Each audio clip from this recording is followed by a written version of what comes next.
Good morning, everybody. Uneducated Economist here.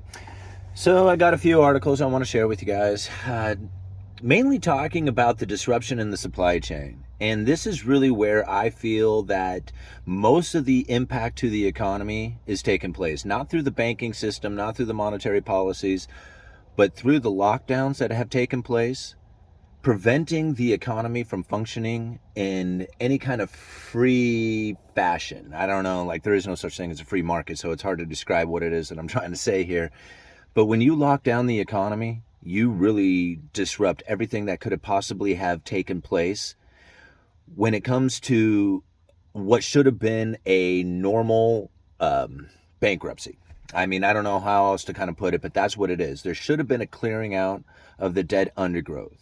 There was a forest fire taking place that was going to burn out all the bad debt, and it was covered up. The pandemic pretty much covered up all of it, and China is still using it today. And this is where it's like really hard to try and like describe to people that I'm not focused in on Ukraine, Russia. I'm not focused in on the political atmosphere that is out there, because those are not the things that I feel are pushing the economy in the direction that it goes. What I feel is taking place is that we are coming to the end of the line of a debt-based currency. And now you can really see the effects of it through the ideas of like the Cantillon effect. And so when you have like countries like China that are relentlessly locking down, why? Like they are the only people in the entire world who are this stubborn about it. Why? They're locking down their manufacturing. They're preventing manufacturing from taking place. And then over here in the United States, we severed the supply chain. I mean, completely severed it in every way, like crippled it in many fashions. People like were talking about the trucking industry and how it's purposely done. Like in California, how like all these old trucks couldn't be used, just for an example. I mean, you can go into many examples on how legislation has pretty much prevented the supply chain from functioning in a more efficient manner. It was done on purpose. Why? And so these questions is what really comes to my mind is like, what is taking place here? Why is China so adamant about preventing the manufacturing from taking place? And why was the United States so adamant about shutting down the supply chain and preventing that from functioning right? And when I get to thinking about the Cantillon effect, it starts to become more clear to me. It's all about new money coming into the system. And when that new money comes into the system, it starts driving up prices. And when it starts driving up prices, it starts forcing people into foreign imports. And that foreign imports, that luxury, is really where the problem starts to begin. And so when you look over at China and you see them shutting down their manufacturing, are they really shutting down the manufacturing because they're worried about getting sick, or are they worried more about bringing in that constant new money coming into the system and driving their people into luxuries, which is really causing the problem there in their country? I mean, that's hard to wrap your head around, but that's really what the case is. They're trying to prevent what happened here in the United States. We used to be a manufacturing powerhouse. What happened? Right? We manufactured more stuff and lent more money to the world than anybody else in history. And that has completely reversed roles. Now we borrow money and we import more from everybody around the world. We're the biggest debtor nation in the entire history of the world. During the times when we were a manufacturing powerhouse, we produced all the quality things that everybody wanted around the world, and they sent us their money. And what did we do with it? We started moving into luxuries.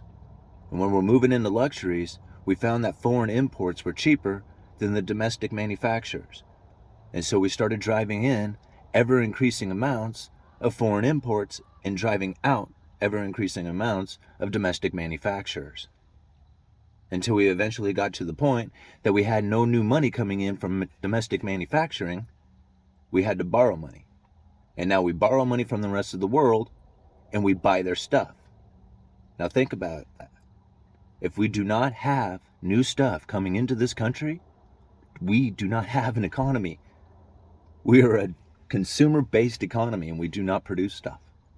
We don't produce enough stuff. So without China manufacturing and sending that stuff to the United States, we don't have an economy. Think about this, guys. This is a situation that I've been trying to describe for a long time.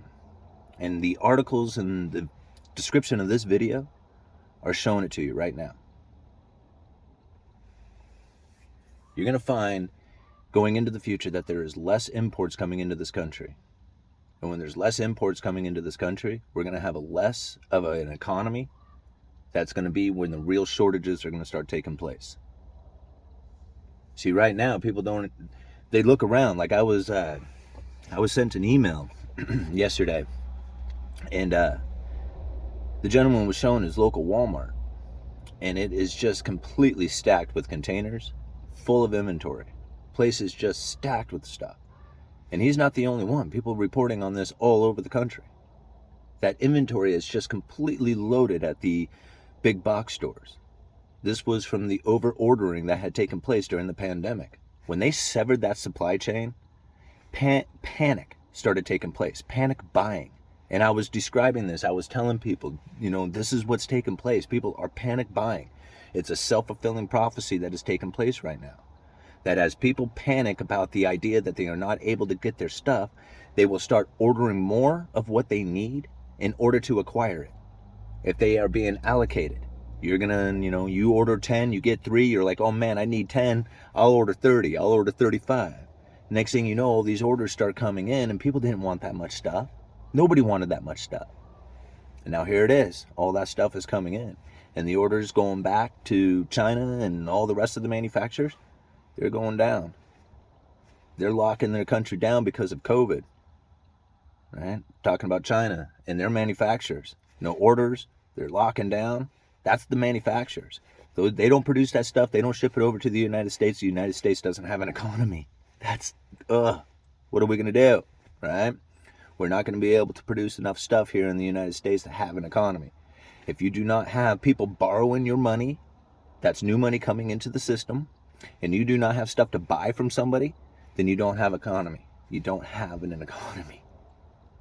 I mean, I don't know how else to describe this. So, all this idea that they're going to bring, all this idea that they're going to bring back manufacturing to the United States, it's going to fail. It's not going to work. I mean, it might work a little bit as long as you can subsidize it, but there's always going to be cheaper foreign competition that is going to drive out the domestic manufacturers.